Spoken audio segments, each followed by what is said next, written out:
Samajwadi party के प्रवक्ता हैं, जिनकी पार्टी के अध्यक्ष ने ओवैसी की अपने एंट्री को बैन कर दिया है। तो मैं आशुतोष जी से पूछता हूं, भाई आशुतोष जी, ये अपनी मोहब्बतों का, अपने वोटों का, अपनी विचारधारा का और मुसलमानों के समर्थन का टोकरा लेके आपके दरवाजे हैं, आप इनको क्यों ठुकरा रहे हो? इनको आगे बढ़कर गले लगाने के बजाय आप इनके ऊपर प्रतिबंध क्यों लगा रहे हो?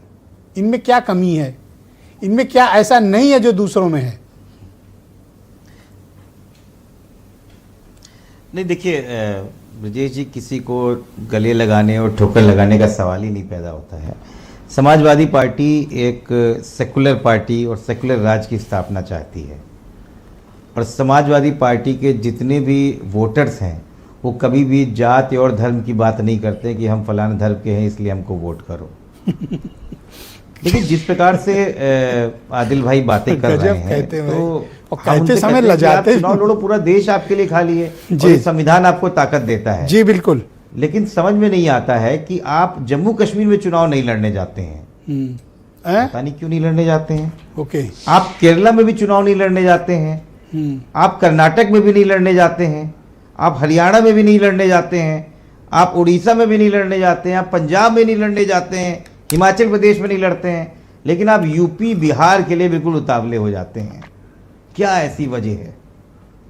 ये बात आज आपको जवाब देना पड़ेगा, क्योंकि कहीं ना कहीं हमको लगता है कि भारतीय जनता पार्टी के प्रभाव से आपको प्रेरित किया जाता है, और चुनाव के वक्त आप एकदम से मुसलमानों की बात करने लगते हैं, हिमायती बन जाते हैं, 5 साल तक गायब रहते हैं, और अचानक एकदम से जब चुनाव आता है यूपी बिहार बंगाल का, तो आप मजबूत हो जाते हैं।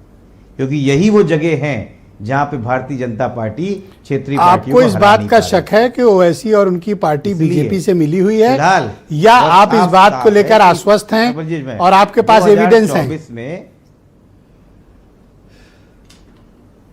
नहीं, हमारे पास देखिए, राजनीति जो है वो नैरेटिव पे और विचारधारा पे और उस पर चलती है। समाजवादी पार्टी ने 2024 में एक बहुत ही सफल प्रयोग किया है।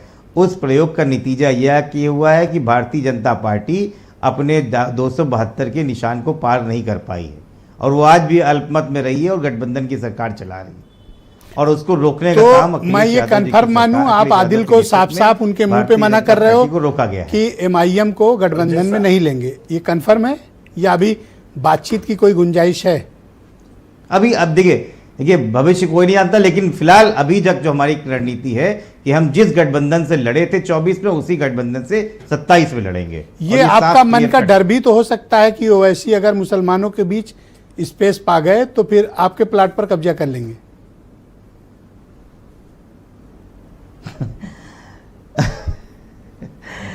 ब्रजेश जी, 0.49% 2022 में वोट मिला था,